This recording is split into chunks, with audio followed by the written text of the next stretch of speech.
మరికొద్ది నిమిషాల్లో రాయలసీమలో సింహం ల్యాండ్ అవ్వబోతుంది. ఆ కొనిదల సింహాన్ని ఆహ్వానించడానికి ఫ్యాన్స్ అయితే భారీ ఎత్తులో ఏర్పాట్లు అయితే చేసుకున్నారు.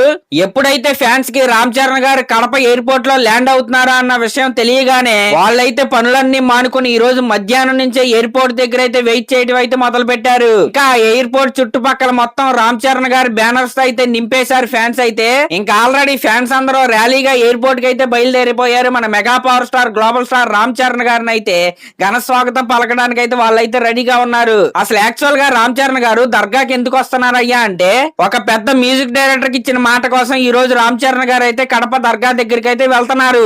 ఆ మ్యూజిక్ డైరెక్టర్ ఎవరో కాదు, మన ఆస్కార్ విజేత అయిన ఏఆర్ రెహమాన్ గారు అనమాట. ఏఆర్ రెహమాన్ గారు తరచుగా ఆ దర్గాని అయితే వెళ్లి విజిట్ చేస్తా ఉంటారు. లాస్ట్ ఇయర్ ఏఆర్ రెహమాన్ గారు ఆ దర్గా వాళ్ళకైతే మాట ఇచ్చారంట.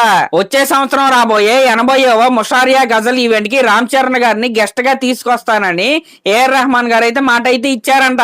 అలా ఏఆర్ రెహమాన్ గారు ఇచ్చిన మాటని రామ్ చరణ్ గారికి చెప్పగానే ఆయన అయితే వెంటనే ఒప్పుకుని ఈ రోజు అంటే నవంబర్ 18న ఈ ముషారియా గజల్ ఈవెంట్ కి అయితే వస్తున్నారు. ఇండస్ట్రీలో ఎవరిని అడిగినా చెప్తారు ఇచ్చిన మాటకి రామ్ చరణ్ గారు ఎంత దూరమైనా వెళ్తాడని. మరొకసారి ఇచ్చిన మాటను అయితే నిలబెట్టుకుని కొనిదల కొదమ సింహం అనిపించుకున్నాడు మన mega power star global star Ram Charan గారు అయితే ఫ్యాన్స్ అయితే మామూలుగా లేరు. ఈ పాటికే ఎయిర్పోర్ట్ దగ్గర అయితే చాలా భారీ ఎత్తులు అయితే మోహరిచ్చారు. డాన్సులు పెట్టుకుని పాటలు పెట్టుకుని డీజేలు పెట్టుకుని ఆ ఫ్లాగ్లు వేసుకుని తెగ గురుతున్నారు అనమాట. ఇదిగోండి కావాలంటే చూడండి ఆ విజువల్స్ అయితే. ఎయిర్పోర్ట్ నుంచి రామ్ చరణ్ గారిని భారీ ర్యాలీతో దర్గా వద్దకైతే ఫ్యాన్స్ అయితే తీసుకెళ్లబోతున్నారు. మరొకసారి అయితే చెప్తాను, కడప దగ్గరలో ఎవరైనా ఫ్యాన్స్ ఎవరైనా ఉంటే లేకపోతే ఎవరైనా సినిమా ఆడియన్స్ అయినా పర్లేదు, రామ్ చరణ్ గారిని చూడాలనుకుంటే ఒకసారి అయితే వెళ్ళి చూసి వచ్చేయండి. సరే మరి ఇంక లాస్ట్ లో నా ఛానల్ కనుక మీరు ఫస్ట్ టైం చూస్తున్నట్టు సబ్స్క్రైబ్ చేసుకుని అలాగే ఒక లైక్ అయితే చేయండి. Thank you.